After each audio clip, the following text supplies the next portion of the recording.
Hello, my people. How are you doing? I hope you're doing good today.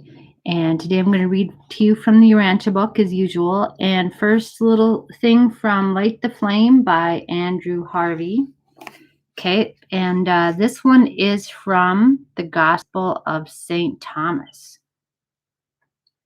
Okay, let her who seeks never cease striving until she finds, and when she finds, she will be troubled. And when she has been troubled, she will be amazed, and she will reign over all. I love this. I love that here we are speaking to the female aspect of ourselves instead of always the male, right? So I wonder if that is Andrew's, Mr. Harvey's innovation, or if that's just from the gospel. Possibly it's just from he doesn't have it annotated as such. So or you know he hasn't specified that. So I assume maybe that's just from the gospel. I suppose that's what I would assume. But I think and it shows that we have to be perturbed before we can be saved, as it was. We have to be cast into the turmoil of spiritual angst, right, before we can be shown the way out of it. And that is a necessary part of the whole spiritual experience that I think we tend to discount, or we tend to dread, or something, or but that's part of it.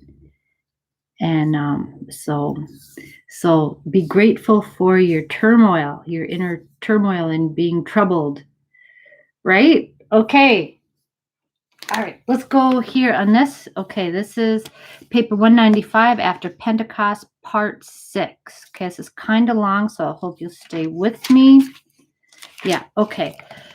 Scientists have unintentionally precipitated mankind into a materialistic panic.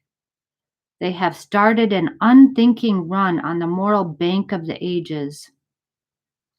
But this bank of human experience has vast spiritual resources. It can stand the demands being made upon it. Only unthinking men become panicky about the spiritual assets of the human race. Okay? Guilty. When the materialistic secular panic is over, the religion of Jesus will not be found bankrupt. The spiritual bank of the kingdom of heaven will be paying out faith, hope, and moral security to all who draw upon it in his name. Okay. Thank you. That's what I need: faith, hope, and moral security. No matter what the apparent conflict between materialism and the teachings of Jesus may be, you can rest assured that in the ages to come, the teachings of the Master will fully triumph. In reality, true religion cannot become involved in any controversy with science. That's good.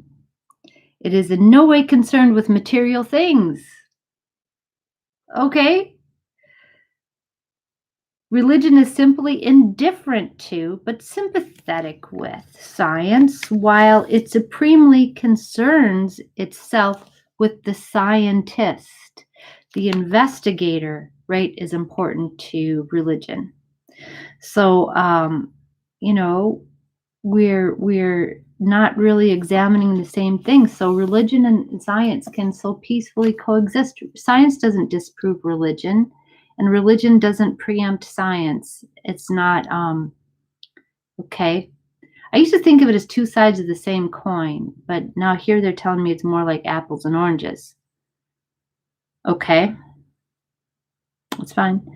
The pursuit of mere knowledge without the attendant interpretation of wisdom and the spiritual insight of religious experience eventually leads to pessimism and human despair. A little knowledge is truly disconcerting. Absolutely.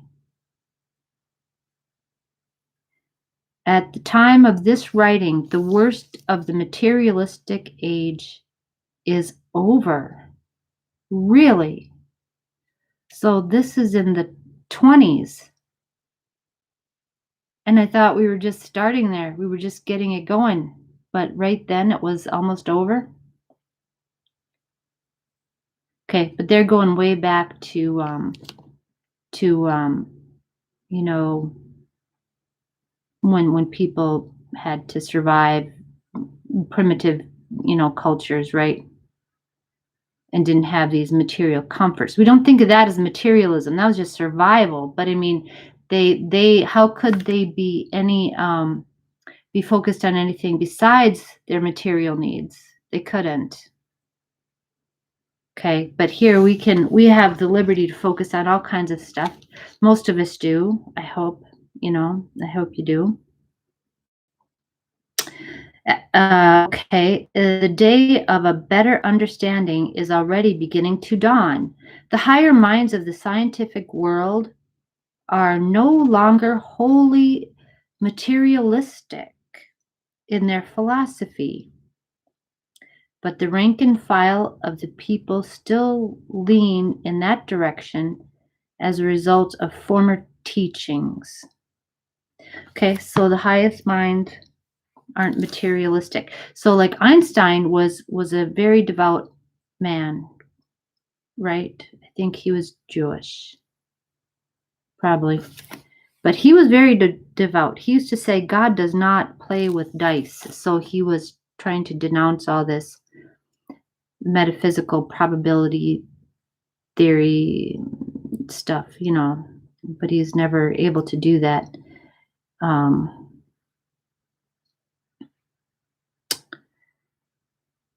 Okay, but the rank and file of the people still lean in the materialistic direction. But this age of physical realism is only a passing episode in man's life on earth. Modern science has left true religion, the teachings of Jesus as translated in the lives of his believers, untouched. Yep.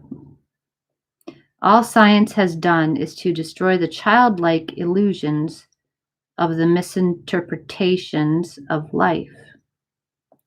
Science is a quantitative experience, religion, a qualitative experience as regards man's life on earth. Okay, so there's the two sides of the same coin.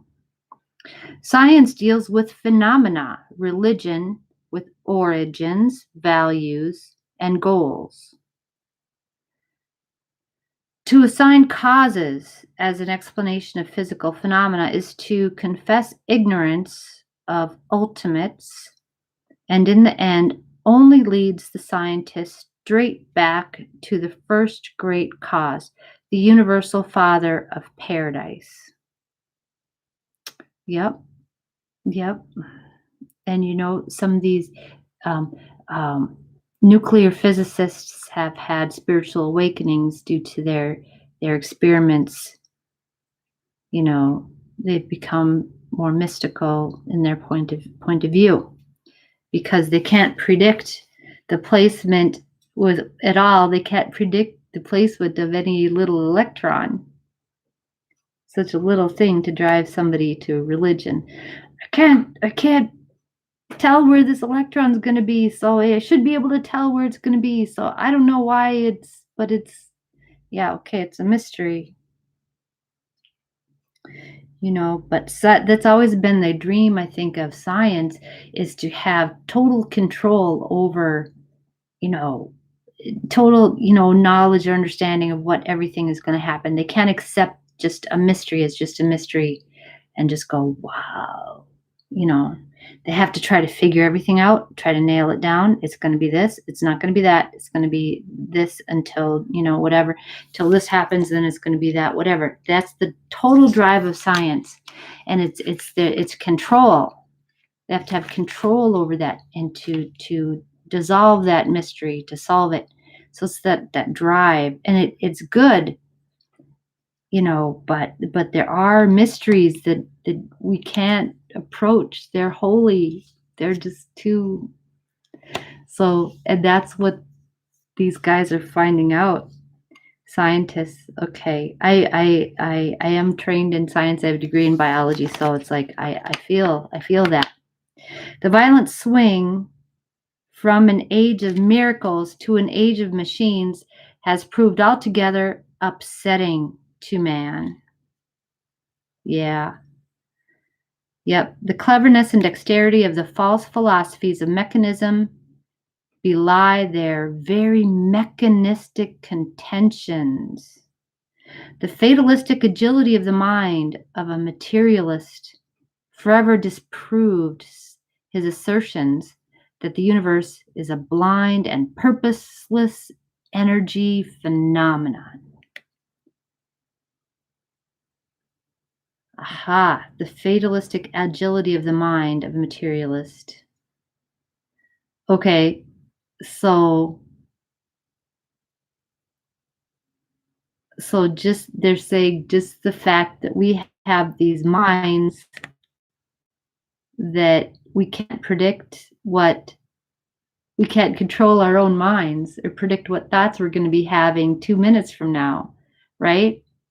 But we expect to be able to predict the course of the whole world by the movement of a few, little things, little molecules or atoms, right? So we want to be able to prove that everything is just like a machine. Like the world is just like a machine. Our bodies are just like machines. We're just like machines. You put this in and you get this out. And it's just not like that. Okay. And they're saying that this whole theory of being a mind, it's disproved by the nature of our own minds. We could observe ourselves, our own minds. We could tell that this is BS from the beginning, but we don't want to do that. We want to examine everything else. I'm the observer, right? Okay, that's interesting. The mechanistic naturalism of some supposedly educated men and the thoughtless secularism of the man in the street are both exclusively concerned with things. They are barren of all real values, sanctions, and satisfactions of a spiritual nature, as well as being devoid of faith, hope, and eternal assurances. One of the great troubles with modern life is that man thinks he is too busy to find time for spiritual meditation and religious devotion. That's so true. Yep. So both the educated man and the guy on the street, there's no difference. They're both just concerned about, how do I get my paycheck, or how do I just this thing. They're not really concerned about spiritual growth or their own nature, whatever. They're just thinking about, stuff. Materialism reduces man to a soulless automaton and constitutes him merely an arithmetical symbol, finding a helpless place in the mathematical formula of an unromantic and mechanistic universe. Yeah, I can see that. That's a lot of the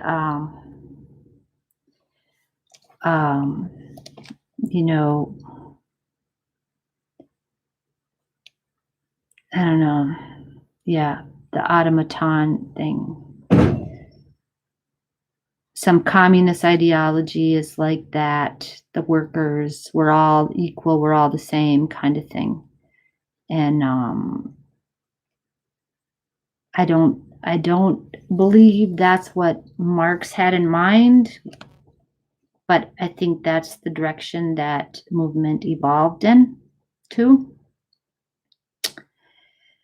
Materialism, yeah, we go. There we did that. The materialistic sociologist of today surveys a community, makes a report thereon, and leaves the people as he found them. 1900 years ago, unlearned Galileans surveyed Jesus, giving his life as a spiritual contribution to man's inner experience, and then went out and turned the whole Roman Empire upside down. Okay, right. So that's a lot of difference here. So we just study and observe and just, are very cold about this. But back then it wasn't cold. It was people were just so involved in this transformation. They wanted to be a part of it, in it, and and improve everything. And I think that's missing. We've got this cold, dispassionate, logic, this, just dehumanizing in some ways. This community here, the materialistic sociologist is studying, isn't really about people. It's an object for study, for understanding. We're not here to try to improve these people, make their lives better, to really invest in their welfare. We're just here to make notes, to publish a book about them. Okay, I get that. But religious leaders are making a great mistake when they try to call modern man to spiritual battle with the trumpet blasts of the Middle Ages. Religion must provide itself with new and up-to-date slogans. Okay, neither democracy nor any other political panacea will take the place of spiritual progress. False religions may represent an evasion of reality, but Jesus in his gospel introduced mortal man to the very entrance upon an eternal reality of spiritual progression. Right, because religion was mixed up in politics. So here, I think that's what it means here. This is the trumpet blast of the Middle Ages. Back then, religion and politics were one and the same. And we have to have a new approach here. Neither democracy or anything or any other political panacea takes the place of spiritual progress. So not democracy or communism, socialism, or anything is replaceable, but we can't substitute that for real spirituality. To say that mind emerged from matter explains nothing. If the universe were merely a mechanism and mind were unapart from matter, we would never have two differing interpretations of any observed phenomenon. Okay. So that's right. If mind, okay, that's interesting. I don't know if I can say that. The concepts of truth, beauty, and goodness are not inherent in either physics or chemistry. A machine cannot know, much less know truth, hunger for righteousness, and cherish goodness. So if mind was just a product of, our brain circuitry,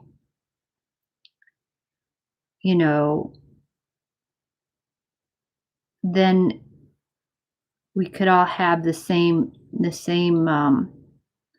ideas of things, the ideas of truth, beauty, and goodness. but such is not the case. I'm not sure. I have to think about that for a while. I haven't proved that to myself, to my own, thing. I think the two robots can be different enough so that they say different things about the same thing. I don't know. Okay, I'm just going to move on from that. I don't want to just, okay. Science may be physical, but the mind of the truth discerning scientist is at once supermaterial. Mind is supermaterial. Matter knows not truth, neither can it love mercy nor delight in spiritual realities. Moral convictions based on spiritual enlightenment and rooted in human experience are just as real and certain as mathematical deductions based on physical observations, but on another and higher level. Okay, so moral convictions are on a higher level than physical observations. And that's real. That's just not okay. Am I getting that this isn't just a matter of opinion? Or am I getting, does it say that despite these are matters of opinion, it's still more real than mathematical deductions and physical observations? But I think they're important. Okay, let's just leave there. Based on spiritual enlightenment, moral convictions based on spiritual enlightenment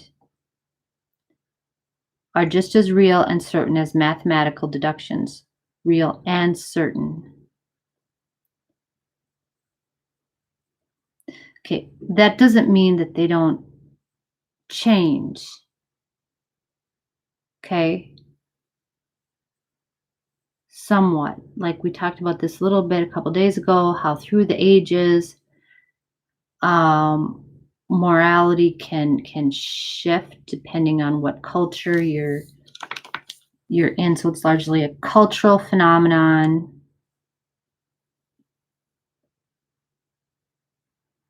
Okay.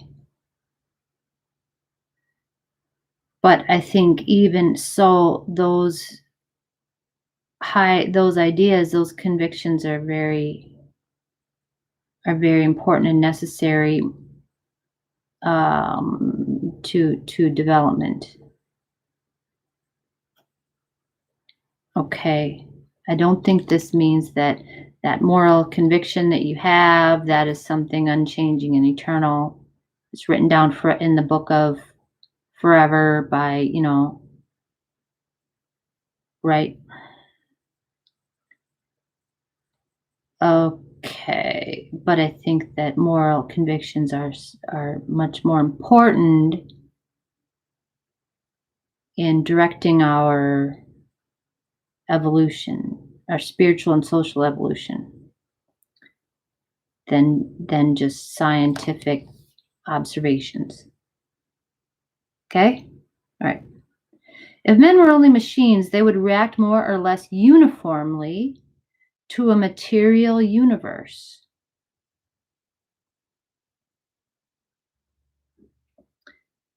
More or less. Okay, so you could have different kinds of robots, but they'd still be robots. And it's the emotional component of it that makes us have the potential to react in different ways and to be more fully human. I think individuality, okay, sorry, I do that. Individuality, much less personality, would be non-existent. So you wouldn't have so like something like a C3PO or something like that, which has got an actual personality. That's not really, it makes you wonder, okay, like all this artificial intelligence stuff, what's going on with that? And I don't know, I get kind of spooked by that. Like, can we actually create a person out of a robot? But this book says no.